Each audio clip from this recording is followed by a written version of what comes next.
los señores. No. Esto es Muggles y Montaraces.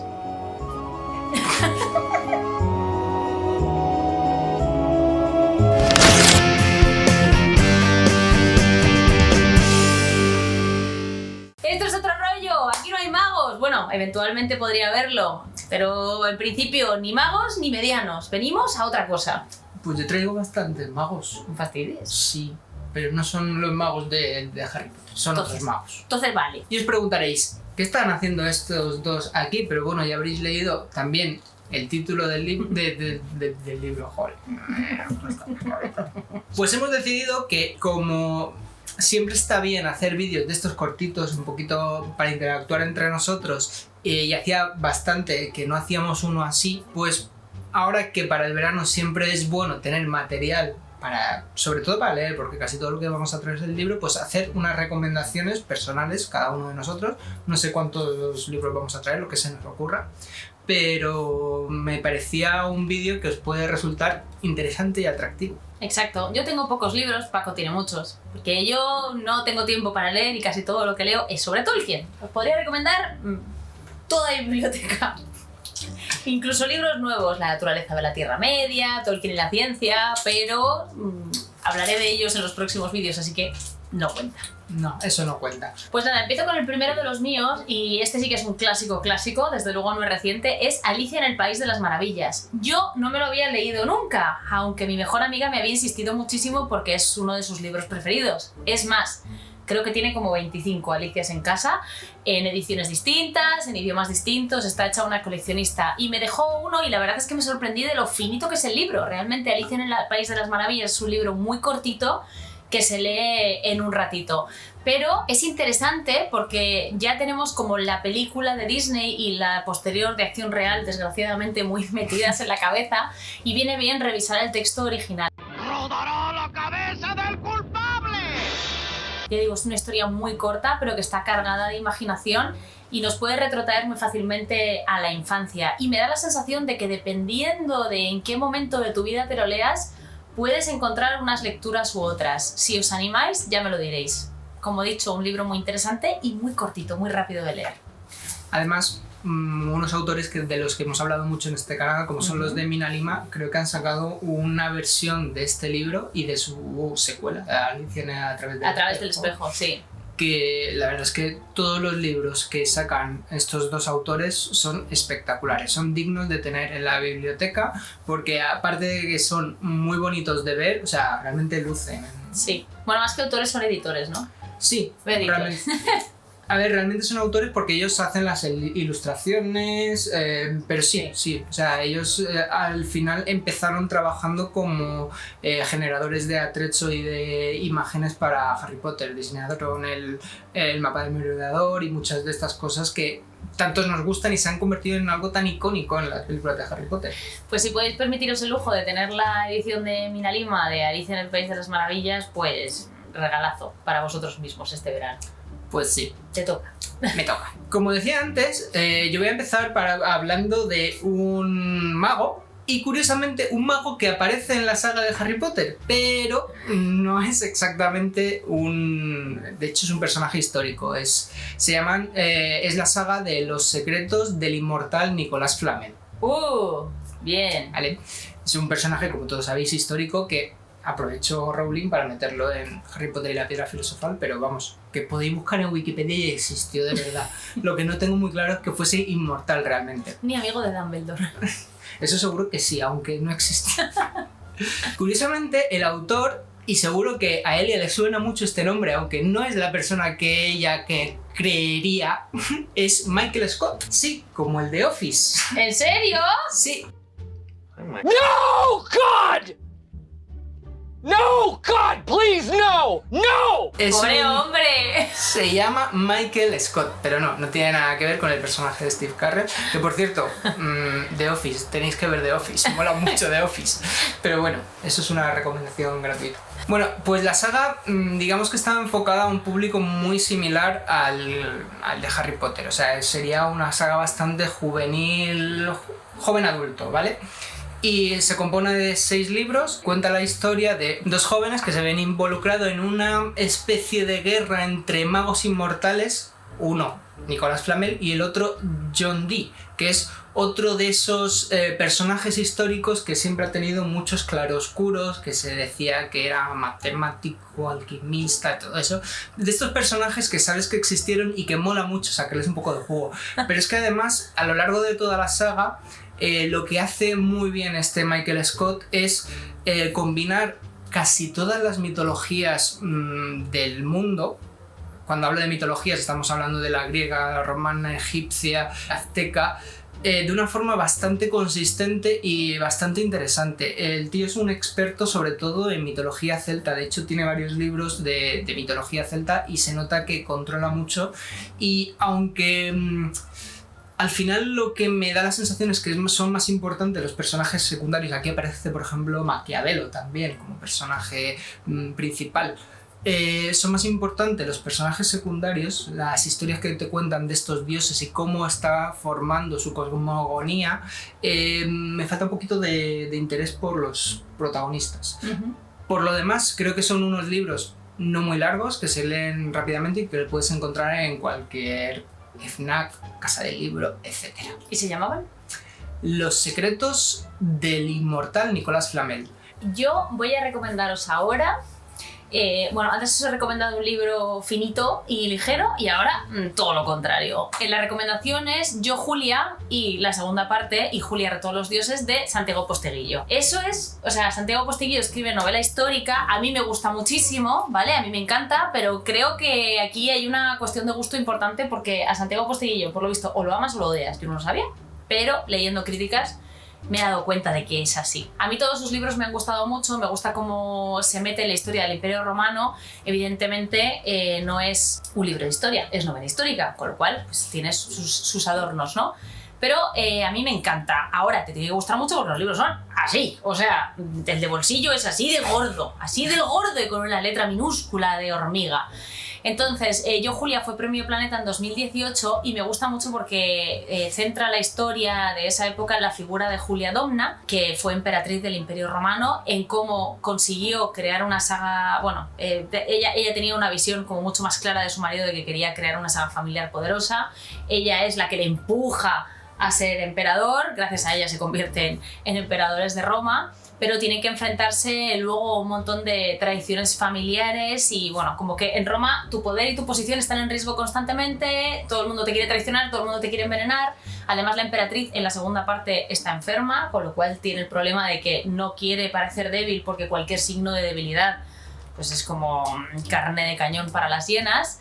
Y además hay un componente interesante que es que los dioses intervienen de alguna manera en esta historia. Y es guay la verdad, porque están muy bien incorporados. Ya he visto más de una novela por ahí, incluso he visto algunas de ciencia ficción en la que los dioses tienen, pues eso, el impacto que cuentan en las leyendas de es que en Troya tales dioses estaban a favor y tales dioses en contra. Sí. Pues esto es igual y lo vemos constantemente. Y la verdad es que a mí me han gustado mucho. Pero ya digo, te tiene que gustar la novela histórica y especialmente te tiene que gustar el estilo de Santiago Posteguillo, porque ni son ligeros ni se leen rapidito. Pues yo voy a recomendar una saga que por desgracia no está toda completa en castellano, aunque hay que decir que se puede conseguir, pero no está publicada completamente en castellano. Los primeros libros sí que están, y se trata de la saga de Codex Alera, de Jim Butcher. Jim Butcher es un autor bastante conocido precisamente por un personaje que se llama Harry Dresden, que también es un mago,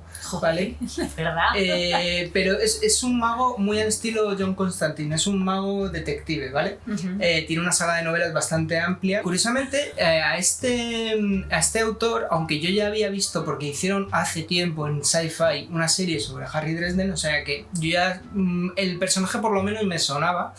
Pero curiosamente esta saga la conocí precisamente leyendo un libro que tiene Brandon Sanderson, que es de escritura creativa. Anda. Básicamente lo que venía a decir Sanderson en ese momento es que no hay idea mala, y de hecho mencionaba a su amigo Jim Butcher porque una vez por 4chan o por Reddit, por algún sitio de estos donde interactúan bastante, le retaron a hacer un libro, una saga de libros, que tuviese que como temas principales fueran el Imperio Romano y Pokémon. O sea, pensad en lo que es ese concepto. De ese reto salió Codex Alera. Codex Alera básicamente nos cuenta la historia de Tavi, que es un joven granjero que vive en una especie de hecho, en Alera, que sería una especie de Roma alternativa, donde existen unas criaturas que se llaman las Furias, que básicamente son espíritus que se unen a los diferentes personajes y les permiten manipular los elementos.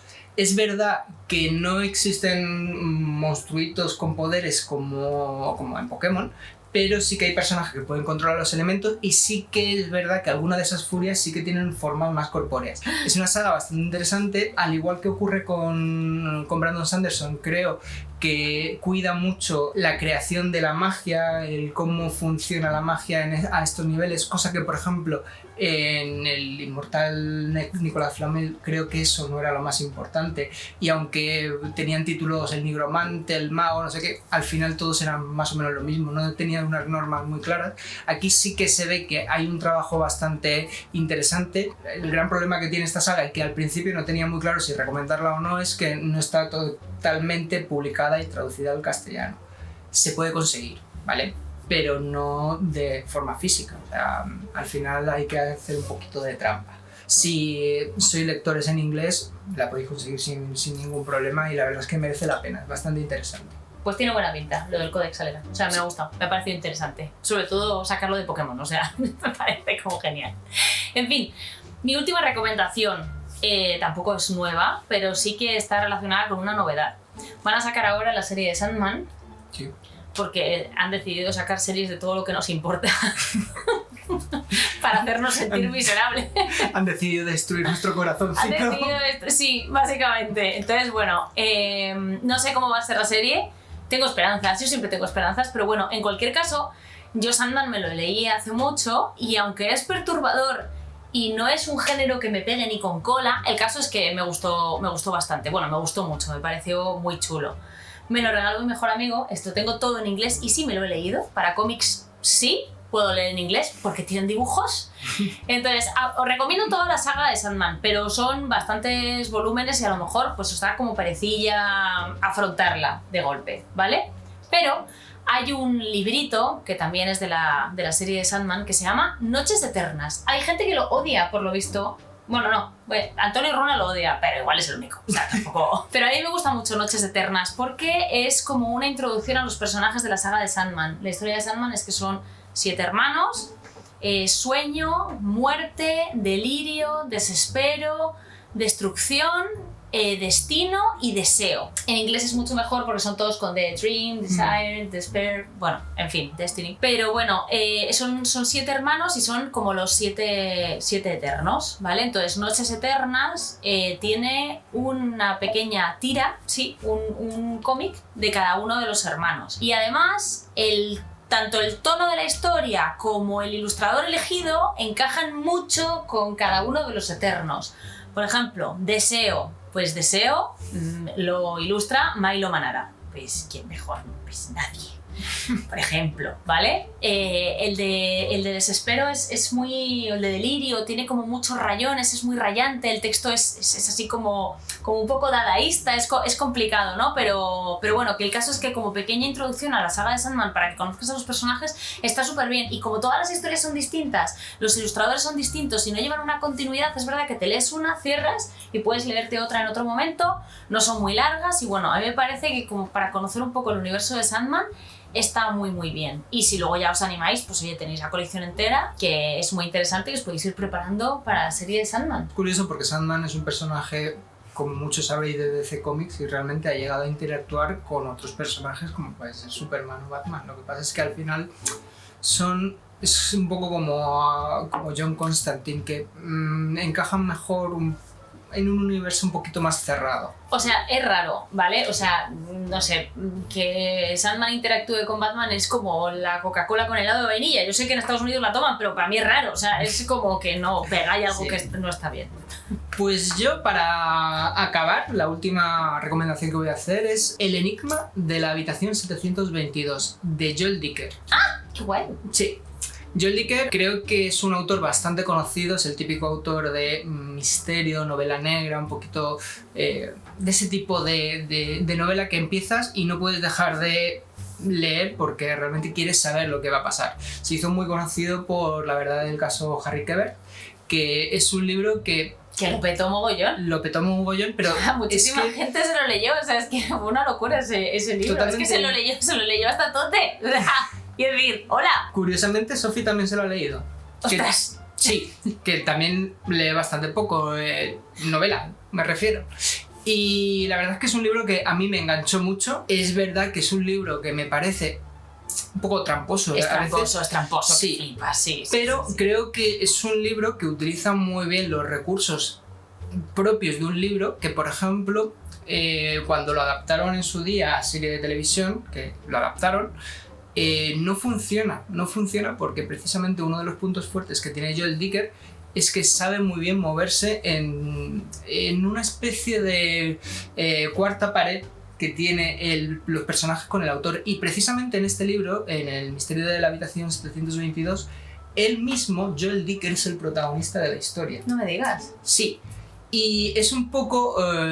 también hay un misterio, hubo un asesinato en la habitación 722 y digamos que en un retiro de estos que tienen los escritores para intentar inspirarse, acaba estando en un hotel y le cuenta la historia y digamos que es como va construyendo, cómo va investigando. Tiene mucho de libro dentro del libro, además es un homenaje a su editor, que se conoce que falleció por aquella época y quiso rendirle homenaje hablando muy bien de él y cómo un editor realmente puede llevar la carrera de un autor realmente a la fama cuando apuestan por él. Y también un poco un homenaje a su ciudad, porque él es de Ginebra. No es un autor americano, que casi todas sus novelas están ambientadas en Estados Unidos. Y lo bueno es que, a diferencia de La verdad del caso Harry Quebert, que como decíamos es muy tramposo, aquí la trampa, que también la tiene, te la ves y la entiendes y la vas descubriendo, yo creo, un poco con el autor, y te la muestra un poquito más para que vayas descubriendo lo mismo que el protagonista, que en este caso es el mismo. Es que es muy romper la cuarta pared. Merece mucho la pena. De hecho, por ejemplo, en El misterio de la habitación, no sabes ni quién es la persona que ha muerto. Te lo mantiene casi hasta el final del libro y tú estás todo el rato pensando, ¿pero quién ha muerto? ¿Este o este o este? Y luego ya cuando sabes quién ha muerto dices, ¿y quién lo ha matado? Este. Mola mucho. La verdad es que es un libro que engancha muchísimo. Qué guay, a mí me gusta mucho también Joel Dicker. Incluso con sus trampas. Yo creo que la novela negra casi siempre tiene trampas. Porque Agatha Christie es la reina y hace unas trampas que alucinas. Totalmente. Muy bien, pues hasta aquí nuestras recomendaciones veraniegas de libros. Anda que no tenéis, ¿eh? Podéis elegir y ahí os hemos dado variedad de género, variedad de formato, variedad de volumen y de antigüedad. Que desde Alicia en el País de las Maravillas hasta este libro de Joel Dicker, anda que no pasa tiempo. Pues sí, la verdad es que sí. Así que nada, esperamos que hayáis disfrutado muchísimo de esto. Vamos a tomarnos un pequeño descansito este verano. Pero pequeño. Pero muy pequeño, porque ya estamos publicando en agosto, o sea que muy pequeñito. Y nada, y nos vemos a la vuelta con muchísimo más contenido. Preparaos para septiembre, porque va a ser interesante. Va a ser muy potente. Travesura realizada.